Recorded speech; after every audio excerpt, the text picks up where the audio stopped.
edition of Infield Fly as we talk baseball with you and look back at what was a very busy week last week of Major League Baseball and look ahead to the coming week as well. I'm Rob Fisher. I'm a Cardinals fan. We threw in the towel, so I don't really care much about it the rest of the season. Keith Murphy with us. He's a Chicago Cubs fan, and he's still just giddy. Go Cubs, go! We're in it. We took the L yesterday, but 2 out of 3, we're in it, man. Yeah, man. In Toronto, good series for the Cubs. And Lang Whitaker's a Braves fan. They're rolling. They're really doing all right. How are you, man? Feeling good about it. Good. You know, had a tough series against the Cubs, but ever since then, been good. I told Fish that I really thought you guys were gonna come back that game last night against the Mets. Like y'all, it just looked like it was going to be one of those other games, but for whatever reason, it just. I don't know. Well, we can talk about it more later, but I felt weird with that game. Well, we'll talk about it more. Mm-hmm. All right. Let's go to some of the headlines from the last week. One thing wanting to mention, this whole situation with the Baltimore Orioles play-by-play man being suspended by ownership because they basically were talking about the Orioles in the past not having any success against Tampa. I don't know about you guys, but the first time I watched the clip, I thought it had to be the wrong clip. And then when I kept going through and I saw, well, it's the same clip, I was like, well, I got to watch this again. What did he say? And right. What a bizarre situation. And there was outrage all over the league from announcers, the fans chanting his name to come back, and they brought him back, but they didn't succumb to the pressure of bringing him back immediately. They suspended him for 4 days. But then he put out that comment where he's like, there's no issues here. Everything's great with the Orioles. Did you see his tweet? And I was like, wait, what? So I don't know. The whole thing was odd. Listen, Michael K., I know there's a lot of, anti-Michael K. guys that probably listen to our podcast, but Michael K. had the best rebuttal for that. And he was like, if you look at the whole thing, it was choreographed.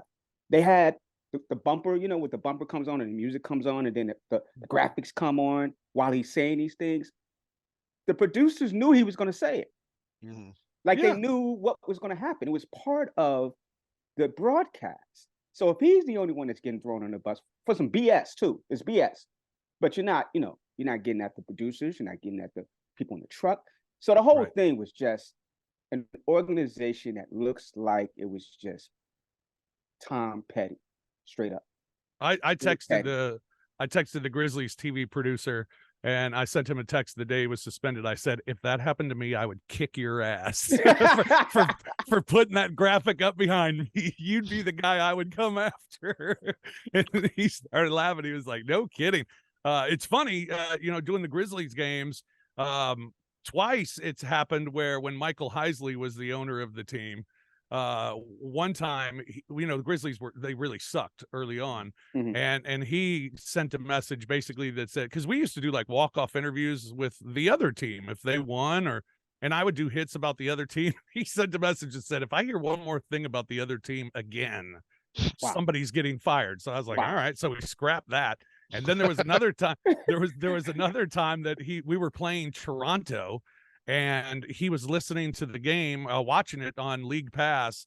And as he's watching it, he called our truck and was upset that we were talking so much about Toronto, the whole broadcast, and got upset. And our boss went back and listened to the broadcast. He's like, I don't know what he's talking about. We figured it out. Toronto's broadcaster was our old broadcaster, Matt Devlin, and he was listening to Matt Devlin. Wow. Had the wrong broadcast. So I mean, I was watching the Braves on Fox the other night.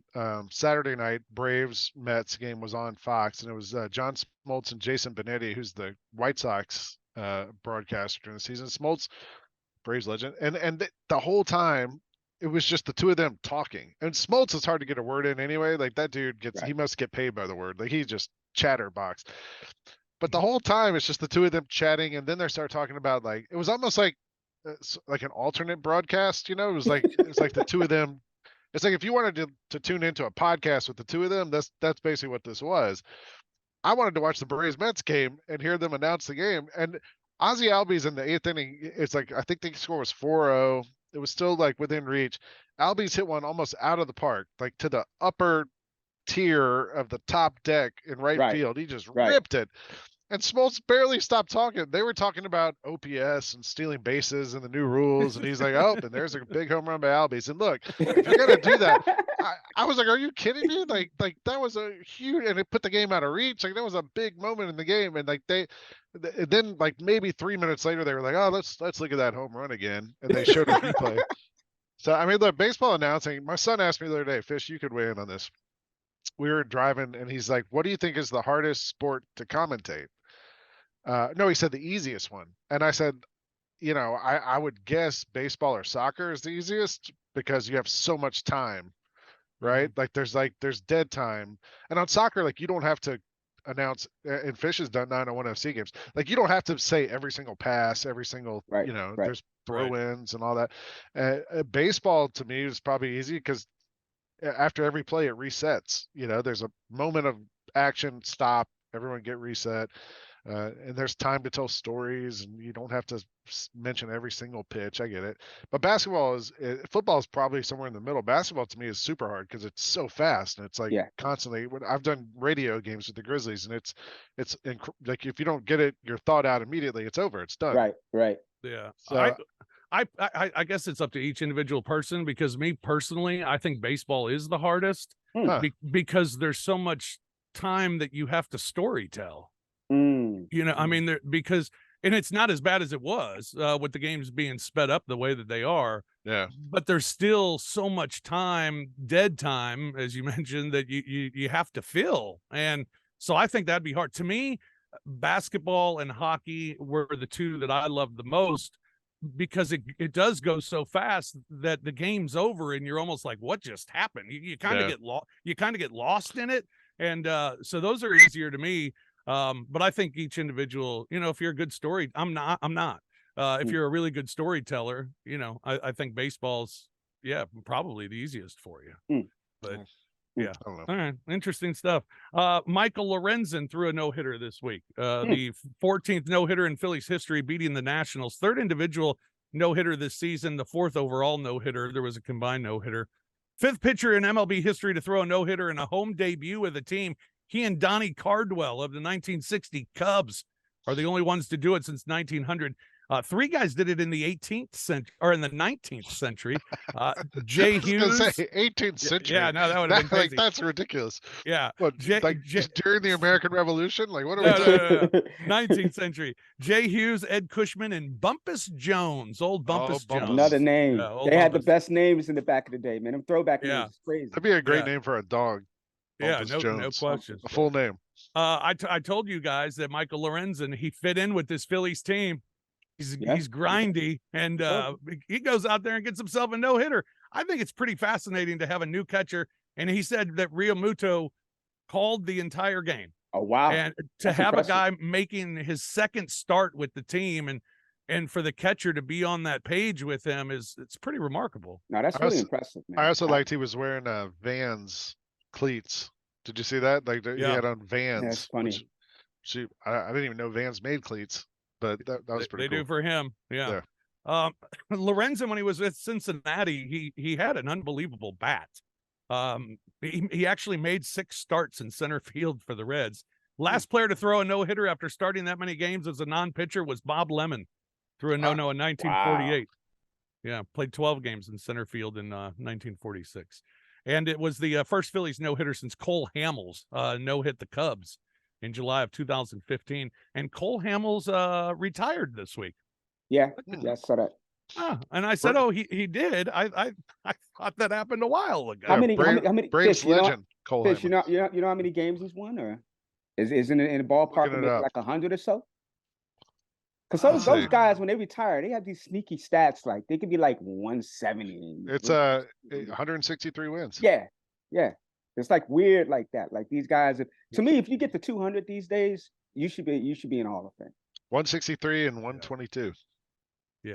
You know, the final team he played for was the Atlanta Braves in 2020. He had 1 start. Yeah. Oh, he did not play for the Cardinals, surprisingly. One of the few teams he didn't play for. The other big story this week, the White Sox are a disaster. Tim Anderson gets suspended 6 games after the brawl. And former pitcher Kenyon Middleton said the culture is terrible from the leaders and veterans with no accountability from the manager. And then Lance Lynn, or he said there are no rules or guidelines. Lance Lynn, who's now at the Dodgers, who was with the White Sox, he said, I was there a lot longer than Key, but he's not wrong. Wow. Damn. So no leadership. The veterans are a mess. Everybody. I mean, remember the promise of this team like last year? People had them pegged as a playoff team. And when La Russa was the manager. Yeah. Maybe that might be the reason. Maybe that might be it. Maybe the old man kept them in line. I don't know, but man, that's just terrible. When you're throwing the vets under the bus, see, that's a whole nother story. It could have been like, yeah, the vets were trying to get the young kids together, but they wouldn't listen. Nah, he's throwing the vets under the bus. That's crazy. I think when they talk about the vets, it's pointing straight at Tim Anderson. Oh, no. It's a neon sign at him, man. It's like, come on, who else would you be pointing at? Yeah. And he's been hurt most of the season. Yeah. And Liam Hendricks undergoes Tommy John surgery. He's going to be out 12 to 14 months. All right, here's I got a question for you. Who's the best player in baseball? Best player? Shohei. Ohtani. See, so if there was one, I think we answered it correctly because Fish should know what to say. I know what he's about to say. I know exactly what he's about to say.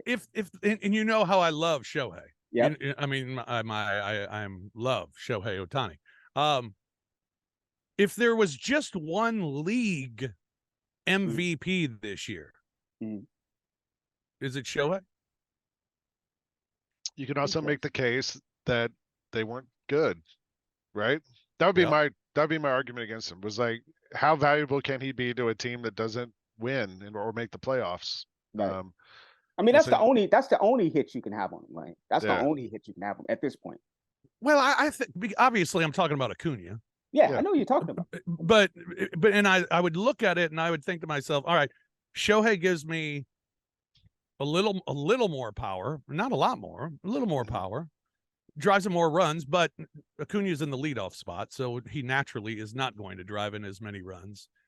But Acuna is better on the bases. Shohei's good on the bases, but Acuna is better. And then Acuna, what he does in the field. Yeah. But you're not mentioning. But then Shohei. But see, and it almost comes down to what you would talk about with MVP, most valuable player. Right. There's an award for pitcher. Yeah. And I know Shohei's value goes beyond what he does at the plate because he is their ace pitcher as well. But I don't know. I just think when you're talking about most valuable player and to ask you the best player in the game, I think Shohei's just his own thing. He's a unicorn. He's different. He's different than anybody else in the league, and he's amazing, amazingly different. What you're saying is they have to come up with a new award for him than the MVP. Yeah, because he's kind of like he's just right. I know what you're saying. I think what's happening here is we're at that time of the season where you start to like talk yourself out of the logical ideas, right? Like we've got how many he's only a DH. Yeah, there's all this talk now where you'll be like, well, even like last week when people are like started to make the case for Freddie Freeman over Acuna for the MVP, and I'm like really like it's been pretty clear all season long. It happened in the NBA with Embiid and Jokic too, toward the end of the season. Yeah. Like everyone has one thought for a long time, and then it starts to kind of be, maybe we're wrong. Let's think about this way of thinking. And then eventually it's going to be like, all right, no, we were right all along. And Ohtani's going to win the MVP in the American League because he's the best player. And if Acuna could pitch like Ohtani for the Braves, give him the MVP. But I'm the biggest Ronald Acuna fan on earth, and I don't think he's better than Ohtani. Yeah. All right. I thought it would be interesting. Yeah. I thought this was interesting as well. Kyle Schwarber and Max Muncy. We think they're impact players, right? Yeah. They strike out a lot. They got 60 home runs between those two. Are 58. I think Schwarber's at 30, Muncy at 28. They're both hitting under 200. Yeah. Schwarber's a leadoff hitter, and he's hitting 182.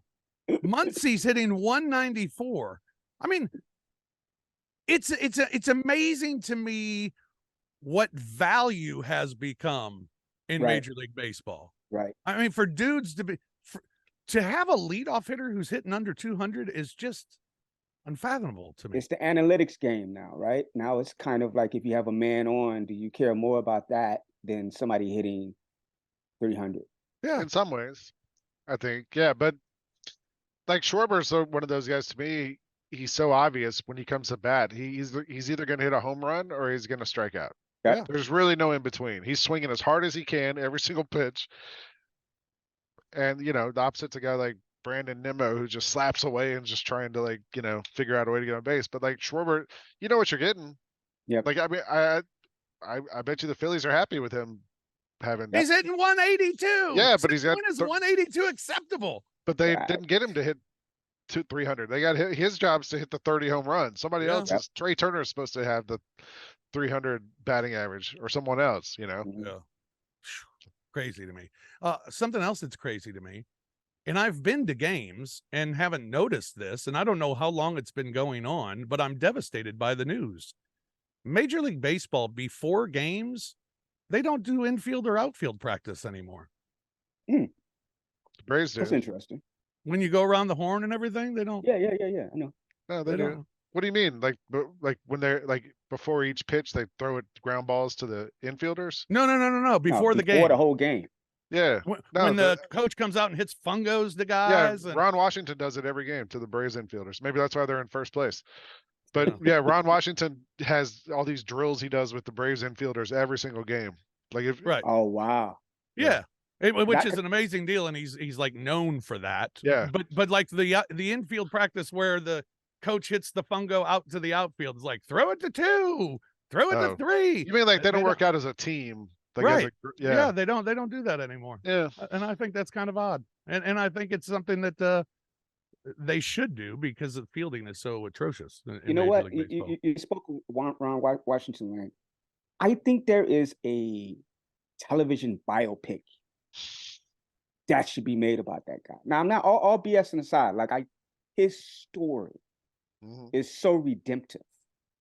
Like it's to see where he came from, to see the things that he went through, and to see that he's like in this kind of like joyous space of just people just loving the dude. And he's such an oddball and such a wacko and such a serious baseball nerd. Like it's just, I think there's something to be said for that, you know? I mean, to be the manager of a team and get suspended during the season and then to come back and have this like career. Last weekend he missed the Braves games because he got inducted into the Louisiana Sports Hall of Fame. Wow. And so now they like during the games they call him the Hall of Famer Ron Washington, stuff like that. But he's like one of those dudes. He's just like one of those baseball dudes, like those guys who've just been around the game forever, you know, and like he's kind of found his spot. I don't know if he'll get another shot at managing because he's pretty old at this point. Like he's in his 70s, but I don't know if he'll get another shot running a team. But I like having him as the Braves third base coach, even if he's got a terrible judgment of when to send guys. Oh, he sends everybody. Yeah. He's gonna send your mama if she's out there. Yeah. I heard someone say this week too, that there are times, and they said they were talking about coaches doing it, and they specifically said Ron Washington has done it before, because there have been times where Acuna, runs through the sign, and tries to score. They said there are times where Washington will put the stop sign up, but scream at Acuna to go, and that he'll actually, it'll look like he's going through the stop sign, but it's to try and deke out the outfielder to make it look like you're holding him up, when actually you're sending them home. And I thought that was pretty fascinating. There was a play, coaches do that. There was a play the other day. I can't remember who we were playing, and they hit Mike Harris was on third base, and somebody hit like a little flare between second and right field. And I think it was the Mets, and the right fielder was coming in. The second baseman was going back, and the second baseman caught it. Called him off. And Harris tagged up and scored. Mm-hmm. And on the replay, you could see like Ron Washington didn't do anything. He just stood there and watched the play happen, didn't send him. And then the next day they said they asked Ron Washington about it, and he said he was watching. Harris tagged up just to be safe, and he noticed that the second baseman was going out, so his momentum was going the wrong way. And when the second baseman caught it, Ron Washington said, "Go." And he didn't like signal anything. He just said, "Go." And Harris took off and beat it, by a hair and was safe. Yeah. But like that was just a kind of little tiny play, the little things that a guy like that brings to your team. Yeah, yeah, no doubt. Braves with a week splitting at Pittsburgh 4 games, then winning 3 of 4 at the Mets, including a 21-3 beatdown of the Mets. Matt Olson's up to 43 homers. Acuna's up to 26. Max Fried had a 4-inning outing where he gave up 4 earned runs. Strider, 2 opposite outings this week, rocked in 2 2/3 innings, and then had 7 scoreless to improve to 13-4. Braves record hasn't really been great. They've just been kind of steady here over the last few weeks. They were like 12-13 over the last 25, and they actually gained on everyone else in the NL East while they were 500. Yeah. Over that stretch. So I mean, like we've talked about it a million times here, the pitching's got to get straightened out. And the thing that killed me was the game last night against the Mets, where they were starting this Chirinos, this guy they're basically trying to find another starter. So they started this guy Yanni Chirinos, who they just got, and he was okay for like the first 4 or 5 innings, and then he kind of got lit up in the 5th inning, and Brian Sinker just left him in there, which I was like, why is he like? Maybe he's going to see if he can pitch out of trouble. And like, I get it, like the bigger picture, right? The Braves have won 3 in a row, right? Like maybe you're not going to win all your games. And there's times where you think, all right, we need to let someone eat up some innings, right? But they had just had a doubleheader where they barely used the bullpen the day before. Like you have options available to you. Like, why don't we just try to win all these games? But it felt like they weren't trying to win that game. And as a fan, that was the thing that frustrates me is like when we get to the playoffs and you have to win every game, like, okay, I know we have a big lead and we've won a lot of games. We won a World Series with this manager. He knows how to win games. But man, that game yesterday, that bothered me a lot. Just watching him just leave that guy in there to keep walking guys in. And like, it was clear, like he didn't have it. He would walk like 3 guys in a row. And you're like, all right, do something here. Like it's the 5th inning. And then he brought in Liam McHugh, who's been so bad. My friends and I call him Liam McPoo. He brought him in and he immediately hit somebody, or there was a catcher interference. And then there was another thing. He walks a guy and you're like, oh God. So that was one of the frustrating ones, but I'm trying to balance it all. Yeah, well, you should. Here are some of those Braves accolades of the week. First team to have 10 hits in 10 consecutive games since the 2016 Royals. Ronald Acuna Jr. stole his 55th base on Sunday, becoming the first player with 25 homers, 55 stolen bases in a season since Rickey Henderson in 1990. Wow. In 113 games, Matt Olson is the fastest to reach 40 home runs in a season in Braves history. He's on pace for 57 homers this season. That would break the Braves single season record held by Andrew Jones, who had 51 in 2005. Olson and Acuna are the third pair of teammates in baseball history, where one has 40 homers, the other has 50 stolen bases before September. The other two, 1996, Cleveland, Albert Bell and Kenny Lofton. Wow. And 1970 Reds, Johnny Bench and Bobby Tolan. So good company there. Yeah. How about them Braves? There was a stat, I'm trying to find it, about Acuna, like the last 3 weeks. He's just been red hot. And like even this Met series, he didn't do great. Acuna was batting like 480 or something like that in the last 12 games. I can't find the number in front of me, but he even last against the Mets, like I saw these stats about how he was still hitting the ball like really well. He just kind of got unlucky. He was just hitting it right at people. Right. There was a play last night in the game where he ripped one to right field and the guy caught it and he just kind of dropped the bat. You could tell he was frustrated. I don't know if the announcers realized that's what was going on, but no, they were talking about OPS. Yeah, they were talking about something else, but he's been awesome. I found this tweet from the Braves beat writer David O'Brien, who's great at The Athletic, during the game last night when Chirinos was walking these guys left and right. He said, nothing chaps Brian Snitker's ass like walks from guys fighting for roster spots. Chirinos did not strengthen his case right there, especially considering Soroka had a strong start in AAA on Saturday. And I was like, well, you don't have to deal with that. Take him out of the game. Right. Yeah. Like, what right. Why are you even doing that to yourself? I'd be pissed off too if my pitcher kept walking guys. Here's the thing. I can take him out. Yeah. Yeah. No kidding. Anyway. I've had many of those games with the Cardinals this season where I feel like they're giving away games early in the season. I'm like, what are you doing? Yeah. And well, here we are. Cardinals did win 2 of 3 at Tampa this week. Yeah, won consecutive games for the first time since July 15th through 20th when they won 6 straight.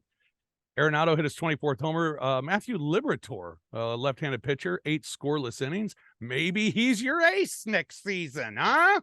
I mean, if you play him enough, you'll find out.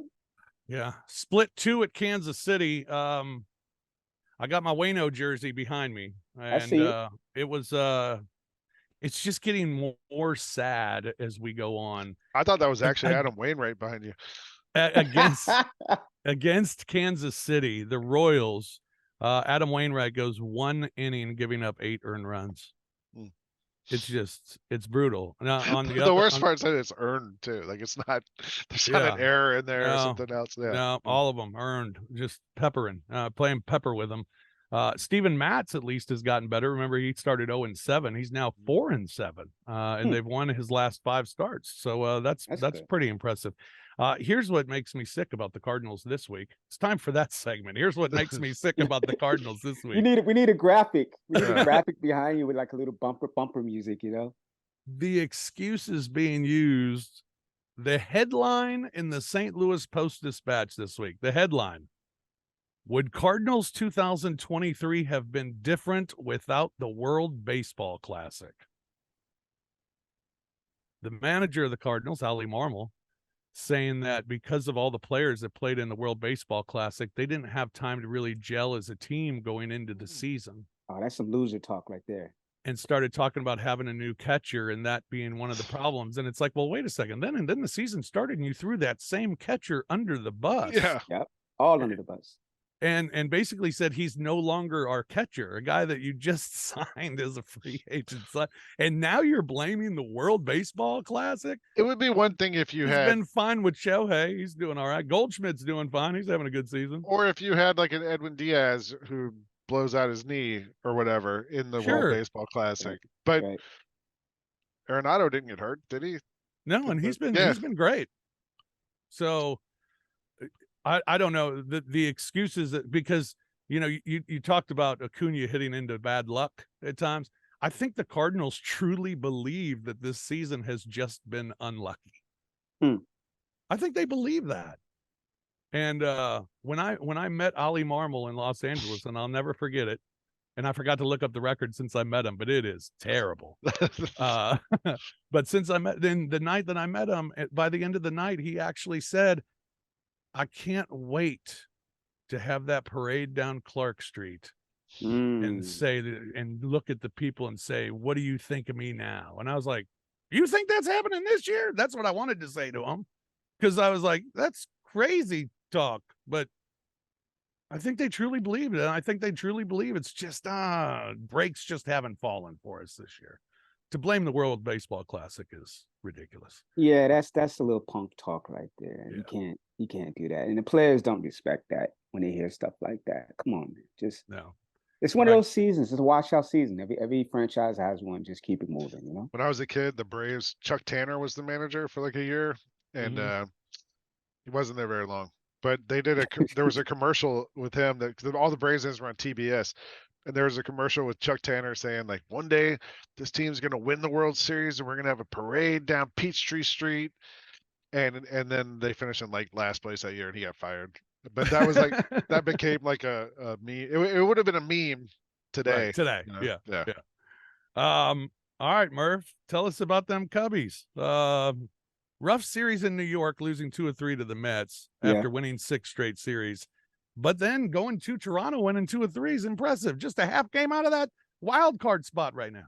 It's looking good. I think the last game was frustrating because they just powdered on early for us, and it was just too much of a lead for us to really come back. I think we just had some dead bats out there. But before that game, I mean, what were we like 18-5 or something like that in the last 25 games or something, some crazy stats that they had. And Justin Steele, man, I can't say enough about him. Like, they lifted him after 84 pitches, something like that, like 80, 84, 85 pitches. But he kept the lead. He's a bulldog. That bullpen really loves him. You saw how they all just came out for him and just shut the game down for him because they knew that they did not want to lose that game for him. This team is having fun. They like each other. They like the manager. The fans are crazy. The fans are coming out and they're just ready to sing the song at the end of the game, every game. Like they just think they're going to sing the song, like, go Cubs, go. I feel good about this team. I would feel better if the Brewers start losing, because they've been like winning lately, and I don't understand that because they were wobbly before that. Now all of a sudden they're just rattling off some wins. So I feel good about this team. I just need I need for some more consistency from my pitching, and I need the Brewers to start losing again. I think it was a telling sign. Drew Smiley, who was one of the best pitchers the first half of the season and has just been awful recently, he got rocked again against the Mets, and they immediately just decided they're moving him to the bullpen. And for a team that's trying to get a playoff spot, to move one of your starting pitchers out when you're looking for more pitching, has to be terrifying. But they decided to go that way. And yesterday, Javier Assad comes in and goes 7 innings and are in the Toronto series, 7 innings, gives up just 1 earned run. That had to be good to see because Smiley at least is going to be down in the pen for a while. Yeah, a lot of people kind of were resigned of that happening because he's had kind of so many outings where he was just getting rocked, especially early too. I don't mind if you get rocked in the course of the game. I don't mind if you give up 1 run here and it's just peppering the runs. But when you're like getting them in clusters, man, that does something to your psyche. I do like the fact that we have a shutdown guy to come into games now and kind of settle everybody down and be the 8th, 9th inning, kind of like equalizer to just, that's it. We're going to win the game. We haven't had that in a long time. We haven't had we haven't had relief pitching where it was that consistent. They would come into the game and you'd be like, oh man, they're gonna blow this lead. They're gonna blow the lead. They've been really good at keeping leads when we've had them. So that's good. And Cody Bellinger's just what a year. Insane. I that's the best move of the league to me. The best kind of like taking a chance on a guy. Everybody's just throwing dirt on the casket, and he takes the minimum. When I found out, Fish, remember when he first got signed, and I was laughing about how much they signed him because I said it's like a Braves contract. But when I saw how much he was making, I was like, wow, he really is at the bottom of the heap now. I really thought that it was like $10 million. It wasn't like he got paid $200,000. $10 million, come on, $10 million. It was a lot of money. For him, for a dude that won MVP? Yeah. Like, come on. I mean, the way his career trajectory was going, he should be in a year where he's making about 35 million. Yeah. I mean, but he was terrible. And people say we overpaid for him, Lane. Fans were saying we overpaid for him. When we gave him that $10 million, that's all people were saying. Like, $10 million for Cody Bellinger. That's a little bit too much. I'm like, are y'all crazy? You better give that man $10 million just to have a ring. And to me, I think that's why he's going to stay. I think we're going to pull out the chest. I'm telling you. I think we're going to see. We're going to see about this hometown discount We're going to pull out the chest. I'm telling you. We're going to pull out that. We're going to find out what kind of businessman Cody Bellinger is. I'll tell you that. Yeah. Hey, I want to remind everyone to download the brand new official Grind City Media mobile app, where you can explore new ways to access your favorite GCM content like this very show and all your favorite shows and series to news and entertainment. Stay connected with exclusive content at your fingertips with the new Grind City Media mobile app. It makes everything so simple to listen to all the shows on Grind City Media. It's available in both the Apple and Google Play stores. And WWE Monday Night Raw coming to FedEx Forum Monday, August 28th. See your favorite superstars as Raw makes its return to Memphis for the first time in over 2 years. Tickets are on sale now, and for show information, visit FedExForum.com. I knew you would be. Of course, my man LA Knight setting the world on fire right now. They love that dude. It's weird, the people love him. I don't get it, but Attitude, it's the Attitude Era, man. Everybody wants the Attitude Era again. He's just copying The Rock. We'll see.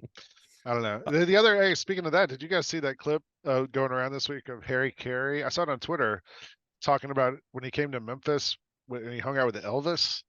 No. God. And Elvis ordered ribs from Rendezvous, and they ate all these ribs at 5 a.m. or something. It was on Twitter. I saw it like going, I guess in the context of like the FedEx St. Jude tournament, but like people were talking about Memphis, and it was a great clip of Harry Carey talking about hanging out with Elvis in Memphis.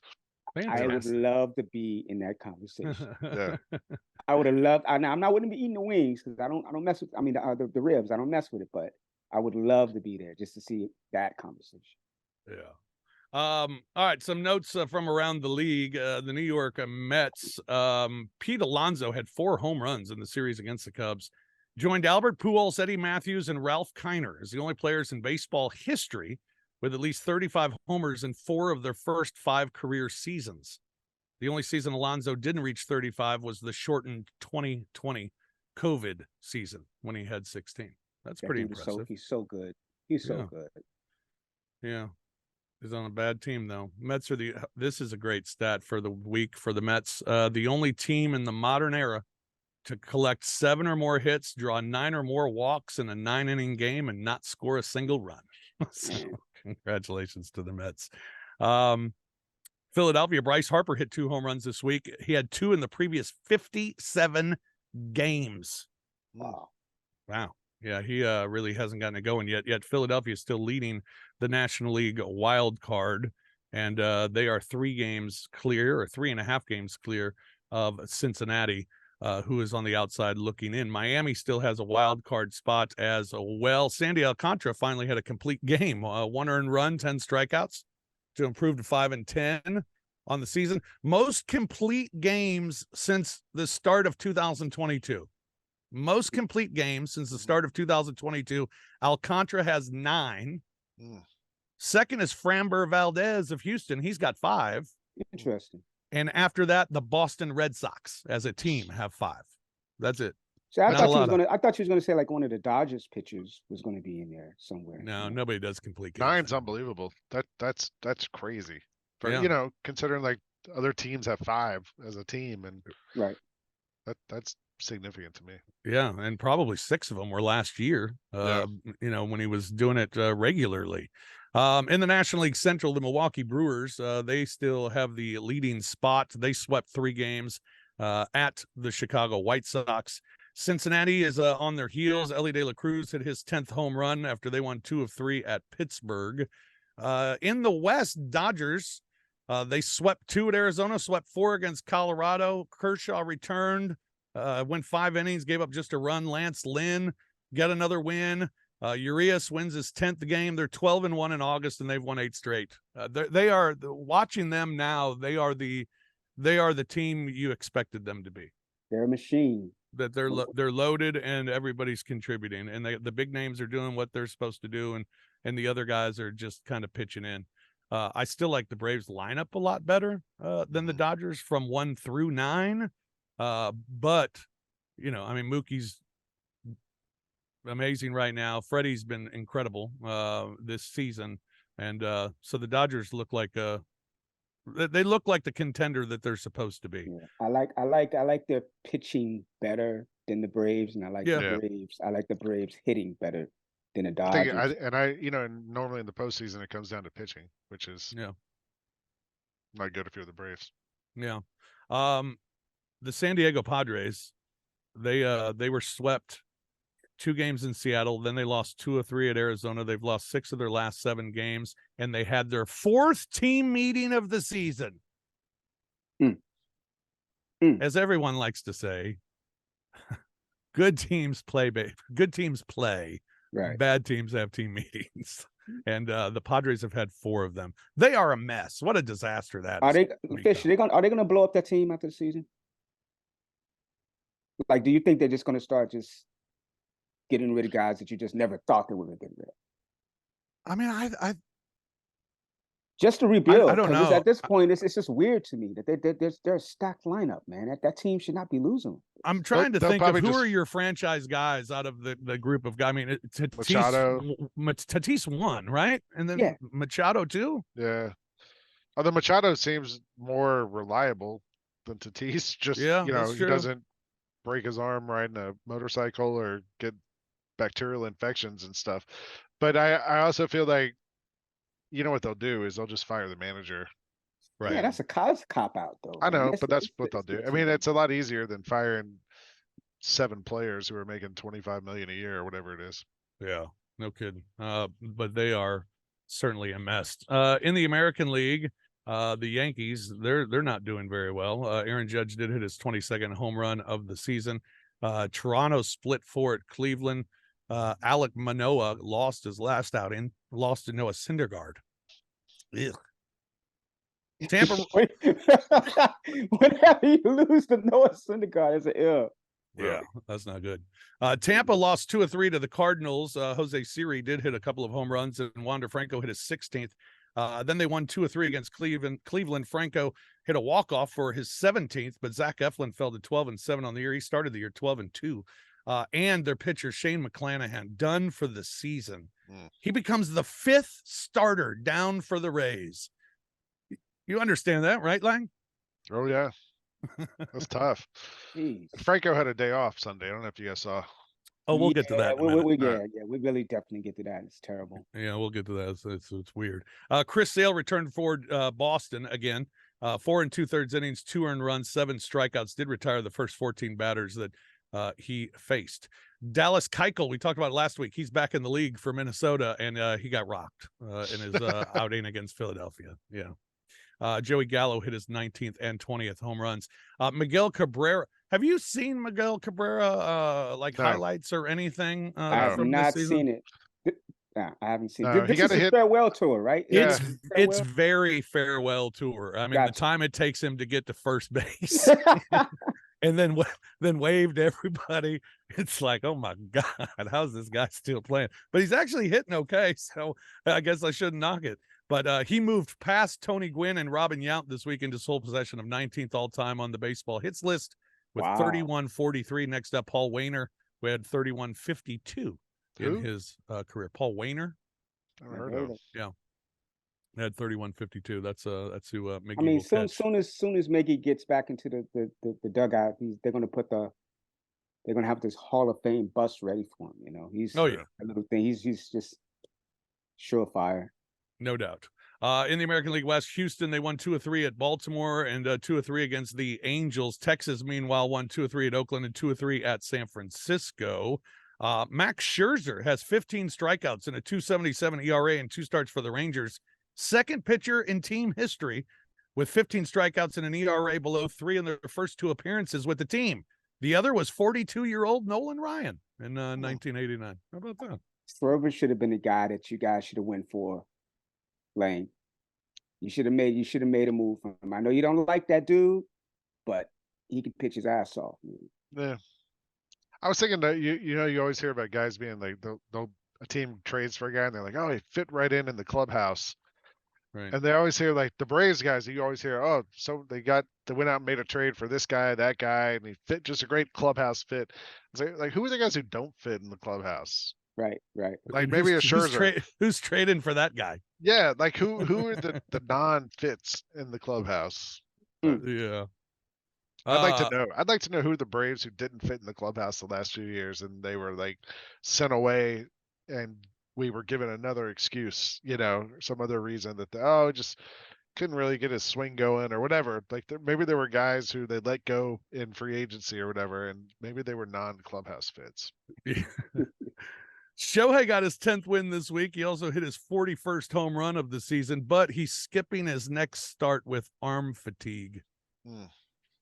And then the question this week that I heard brought up on national talk was teams that would go after Shohei this offseason, and the thought of, yeah, but what teams are capable of being able to work around what you have to do with Shohei's schedule? 6-man rotations, the DH sometimes needing some time off. I was like, are you serious? Yeah. Teams are going to say, nah, I got a DH, or I don't like the pitching every 6 days. And who says he has to pitch every 6 days? Why can't he pitch every 5? Even on Sunday Night Baseball last night, Carl Ravitch they were talking about the Mets, and they were like, he asked Eduardo Perez, he was like, do you think they might Is there a chance they might blow it up in the offseason and go after some free agents? And Perez was like, well, who were the big free agents? I would guess, we'll have to see if Marcus Stroman opts out of his contract and maybe he would be available. And I was thinking like, Shohei, you dummies, like clearly that's who they're going Only to the go biggest after. free agent ever. I Right, mean, right. and the team that's been willing to spend crazy amounts of money Yeah. the last few years, like they just don't have no fear spending all this money. Like, I mean, it's a clear fit if both sides want it to fit. Yeah. And then the thought of, and Shohei, apparently he's just not an East Coast guy. All right. Well, they're still going to go after him. That's not going to shy the Mets away from being like, I guess we won't talk to him. No, they're going to try. Yeah. All right. Some of our favorite guys, on our list, Wander Franco has been one of our favorites. He has been suspended from our list because of interesting yet disturbing story. Really not interesting at all. No. Yet there aren't a lot of details but a lot of rumors that have come out. But Major League Baseball is investigating viral social media posts about the Tampa Rays shortstop. The posts, which went viral Sunday on X, allege that Wander Franco has been involved in an inappropriate relationship with a minor. Franco did not travel with the Rays to San Francisco for their 3-game series against the Giants. According to Jeff Passan, Franco could be on the restricted list or on administrative leave. It's just something we Yikes. talked about this off air. There's certain things you just don't do. And that's one of them. If it's the case, it's one of them. And he's going to be in a lot of trouble if this story pans out. This is one of the, I saw that he has like a 10-year, 12-year contract. He has like one of those giant contracts. Yeah. And it made me think, like, you guys are always like, oh, the Braves are so smart locking these guys up to these long-term contracts. This is a case where maybe you don't want to have somebody locked up to a long-term contract. Yeah. So, that's brutal. Yeah. It'll be more news will be coming out of that, I'm sure. Shohei, meanwhile, first player in Major League history to have multiple seasons with both 10 victories and 10 homers. Also the only player to record 10 wins and 40 homers in the same season. Also the first player in history to have 40 homers and 15 stolen bases in the first 115 games. The only player to do it within 120 games is Ken Griffey Jr. in 1998. I thought Babe Ruth was going to have one of those records. Yeah. The 40 plus home runs in the 10 innings. I thought he would. Because you always think that he's going to have that type of record, but I guess right. By the way, I'm wearing my J-Rod shirt. See, I see. Nice. He's been on a little tear. Multiple hits in 5 of 8 games. Had 5 RBIs this week as well, and had an amazing catch on Fernando Tatis and played peekaboo. Insane. That was incredible. Wouldn't show the ball, and then finally showed it with a big smile on his face. That was pretty cool. Juan Soto hasn't walked in 8 games. Oh, okay. Let's have a parade for the guy. He's got a new leaf. Got 8 strikeouts though in that time. Ellie De La Cruz reached 10 home runs and 15 stolen bases in the first 58 games of his career. The only player to debut since 1900 and get there faster was Barry Bonds, who did it in 57 games. So there you go. That's a good omen without the roids. We'll see. Yeah. I'm now 59-59 betting the Cardinals. 59-59. They were 2-3 against the Rays this week. That was not a good series for me. Do you bet the same amount every game?